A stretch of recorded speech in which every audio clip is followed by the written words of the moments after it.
Hi, my name is James McHale. I'm chair of the psychology department here at USF St. Petersburg, and I direct USF St. Petersburg's Family Study Center. I'm honored to have been given a few minutes to talk to you about some research being supported by the USF St. Petersburg Internal Grant Award Program, and some of the background of this work and where the work, I believe, is going to take us. At the Family Study Center that I direct, we have a very unique focus, both in the county in which I work, Pinellas County, and also here in the state of Florida, in that all of the projects, all of the initiatives from the Family Study Center are designed to help support co-parenting in family systems. And I'll explain a little bit more about what co-parenting is in just a second. But all of them are family strengthening efforts. We work with all family systems, and our particular and unique focus at the Family Study Center is on working with families with very young children, beginning in the pregnancy and focusing most specifically on the ages birth to age 5. We have done some projects and will continue to do projects with older children as well, but our focus is really on prevention and early intervention in family systems. I've developed the idea and the notion at the Family Study Center that's an unusual one, and that some people bat their eyes and raise their eyebrows about, that every child between the ages of birth and 18 will be co-parented. Co-parenting is a concept that was originally generated from family therapy literature, but it's a very broad concept in which we think about every child and the important adults who are involved in their socialization, care, and upbringing. In some families, that is the child's biological mom and dad. In some families, it may be a mom and grandmom in an intergenerational family system. For some children who are actually removed from their family and then reunited, it may be co-parenting between a biological and a foster family system. But in any family system, the better the adults responsible for the child's care work together, the greater that child's life chances are going to be. And this is a relatively new concept for our field. There's lots of terrific interventions that are parenting interventions, marriage interventions, but up until the time that we did some of our work on co-parenting, there had not been a focused co-parenting intervention. And we developed that, my colleague Karina Araiz and I, several years ago. We designed something called a focused co-parenting consultation. The original FCC was designed for nuclear family systems to try to help strengthen and promote co-parenting in co-resident, gay or straight, biological, co-residential parents, to help them to understand why co-parenting is important, why it matters for their children's development, become more mindful, raise their consciousness, learn some skills to be able to have better dialogues and problem solve together. And then we help them through some enactments in which they actually discuss areas of contention, areas of difference they have about how things are going with their child, and we help them to resolve them with the support of interventionists. From that initial platform, I began thinking and talking and writing about co-parenting in diverse family systems. In 2011, my colleague Kristen Lindahl and I from the University of Miami, Chris is, published the first volume on co-parenting in diverse family systems with the American Psychological Association. This volume brought together researchers and scholars who are working with diverse family systems to talk about what best practice is right now, what we know and don't know, and how we can be working to try to support co-parenting for every child in every family system.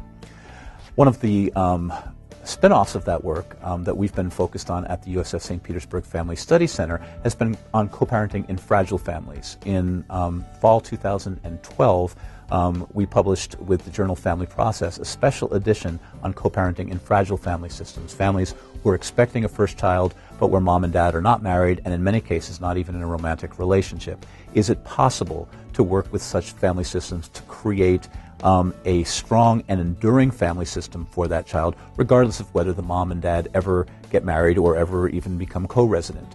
Is it possible to create that kind of an alliance from scratch for every child in those family circumstances, or at least many of the children? You know, we talk about these as single-parent families, but the reality is that in most of these families, about 80%, the dads are involved with them, at least during the first few years of their life, and then dads begin to fade away a bit, so that by the time kids are in preschool, only about 2 in 5 dads are involved, as opposed to 4 in 5 dads involved during the child's first year. Lots of wonderful work that can be done with these family systems with the right model. We're looking to see whether or not focused co-parenting consultation may be that right model. In a major project we're carrying out right now in South St. Petersburg, Florida, we are working with African American families in a project sponsored by the Brady Education Foundation to try to create a co-parenting alliance regardless of the family circumstances during the pregnancy.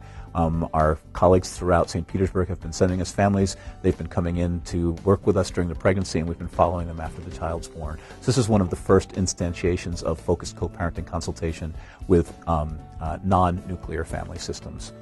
I also learned about a concept called parenting coordination, which is very big here in the state of Florida. Florida is one of the states that parenting coordination first developed, along with California and a handful of other states. And this is an intervention for families who are going through a high conflict divorce for whom other interventions like education and mediation have not worked. We know that some of the most at-risk children in our country are kids who are growing up in post-divorce families where the hostility and acrimony between the parents continues. It's actually better for kids if parents are divorced and are able to cooperate and parent more effectively apart than they were together. Those kids actually do better than kids in families where the parents stay together and continue to fight on a daily basis. Those kids are more scarred than the kids whose parents divorce and can work things out together. But some of the most high-risk children are the kids whose parents divorce and cannot contain their conflict. In learning about parenting coordination and in wondering whether or not we might be able to infuse a focused co-parenting consultation model in, this drew me to work with some colleagues in Rome, Italy. This is my colleague Silvia Mazzoni pictured here in Italy and Rome and Vatican City. When a couple files for divorce, they have to wait 2 entire years before the divorce is granted, which means that that child in this high-conflict family is living under the same roof with these warring parents for an extended period of time. And in Italy, they're very concerned about the after effects this may have on children. They became very enamored with the concept of parenting coordination, with the notion of a focused co-parenting consultation as being of use to families. And we have launched a project, a pilot project in Rome, that is going to be looking to find out whether or not we might be able to be of help to children and families in that country as well. Here in Florida, I've spent some time over the last couple of years with my colleagues and with some students at USS St. Petersburg trying to understand what people think about this parenting coordination process. It has taken off. It is in all circuits here in Florida. It is in all 50 states and some provinces in Canada without a research base really on whether it's effective and helpful or not. So we began with a couple of different studies. One was a statewide survey of parenting coordinators on who the families were who came to them, what they looked like when they first came in, what kinds of techniques they used, what proportion they felt benefited. And a second project, we asked not just parenting coordinators, but also attorneys for the litigants and judges to tell us about whether they believed that co-parenting parenting coordination was an effective tool in helping these families. So we've begun to get the lay of the land. And this is some of the first research that's been conducted. Now, my colleague Deborah Carter and I, with this internal grant from USS St. Petersburg, are going to be able to carry out the first study of parents' perceptions of the parenting coordination process so that we can find out from the people who actually were involved and went through what they found helpful, what they didn't find helpful, what kinds of things might have gone differently. So in the project that we'll be carrying out under the auspices of the USS St. Petersburg internal grant, we will be interviewing families who have been through the process, moms and dads, and their parenting coordinators, all of course independently and separately and confidentially, to find out what they thought about the process. We are intentionally targeting a subset of families who had some good beneficial outcomes. They have not been back in court with further litigation, and another subset of families who had a less positive outcome who have been back in court again. We want to hear from both sets of families about what went well, what didn't go well, from parenting coordinators, what might they have wanted to do but couldn't because of the constraints placed on their role. From families, what kinds of things could have been helpful to you had they happened, might you want to recommend for other families going through this process.